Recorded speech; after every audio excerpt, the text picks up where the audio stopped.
ప్రాణం పెట్టి చేసిన పనికి దైవం తోడైతే ఎలా ఉంటుంది? ఆ అనుభూతిని వెండితెరపై చూస్తే వచ్చే వైబ్రేషన్స్ ఎలా ఉంటాయి? భూతకోల అనే పదం, వరాహ రూపం అనే పాట, రిషబ్ శెట్టి అనే పేరు దేశవ్యాప్తంగా ఓ ప్రభంజనాన్ని సృష్టించింది. ఆ సంచలనమే కాంతారా. ఇప్పుడు ఆ కాంతార మూలాల్లోకి, ఆ దైవిక ప్రపంచం ఆరంభంలోకి తీసుకెళ్లటానికి రిషబ్ శెట్టి కాంతారా చాప్టర్ 1తో మన ముందుకొచ్చేశారు.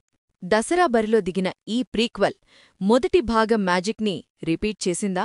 ఈశ్వర దర్శనం నిజంగానే మనకు చూపించిందా? ఈ అద్భుతమైన జర్నీ ఎలా ఉందో చూద్దాం. వీడియో ఎక్కడ స్కిప్ చేయకుండా చివరి వరకు చూడండి.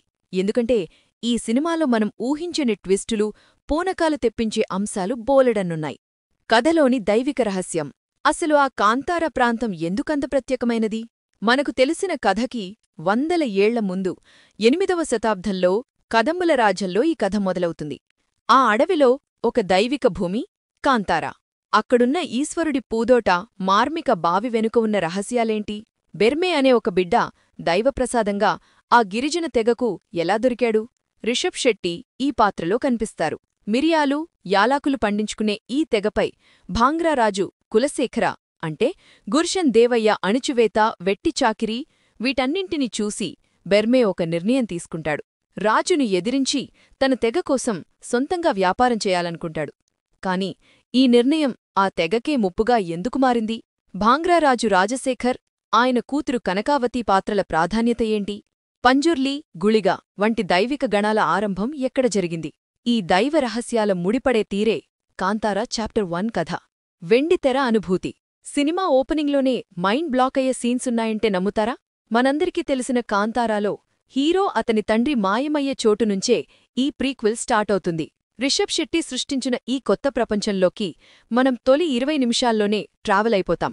గిరిజనుల జీవితాలు, రాజు అణిచివేత, ఆ తరువాత ఈశ్వరుడు పూదోటలోని బావి నేపథ్యంగా వచ్చే సీక్వెన్స్, అసలు ఈశ్వరగణం కథేంటి అనే ఇంట్రొడక్షన్ ఒళ్ళు గగురుపొడిచేలా ఉంటుంది.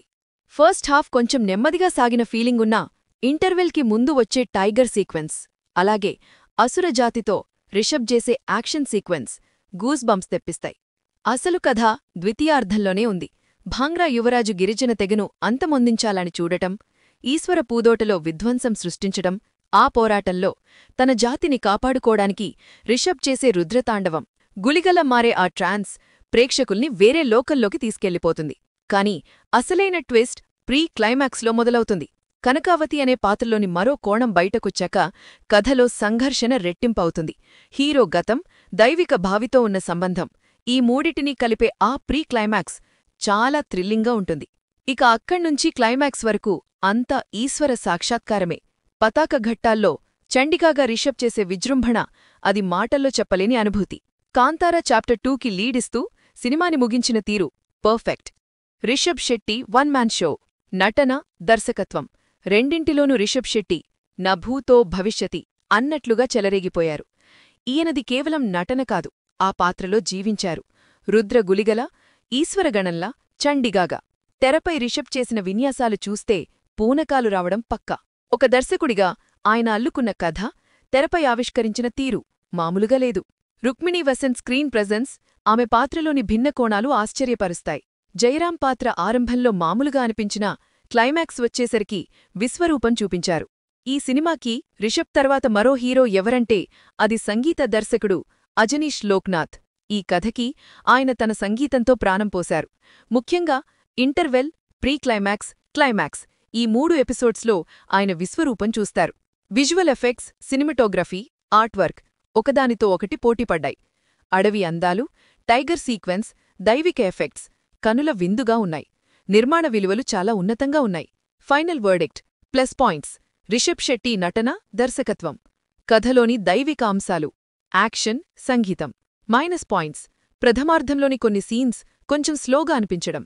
మొదటి భాగం కాంతారలాగే ఈ ప్రీక్వెల్ కాంతారా చాప్టర్ 1 కూడా ఓ రేంజ్లో వైబ్రేషన్ సృష్టిస్తుంది. ఇది కేవలం సినిమా కాదు, ఓ శక్తిని, ఓ దైవిక అనుభూతిని వెండితెరపై చూసిన అనుభవం. కాంతారా చాప్టర్ 1 ఈశ్వర దర్శనం. మీరు ఈ సినిమా చూసారా? చూస్తే మీకు ఈ ఈశ్వర దర్శనం ఎలాంటి అనుభూతినిచ్చింది? కింద కామెంట్స్లో మీ అభిప్రాయం పంచుకోండి. మరిన్ని ఇంట్రెస్టింగ్ మూవీ రివ్యూస్ కోసం మన ఛానల్ని సబ్స్క్రైబ్ చేయడం మర్చిపోవద్దు.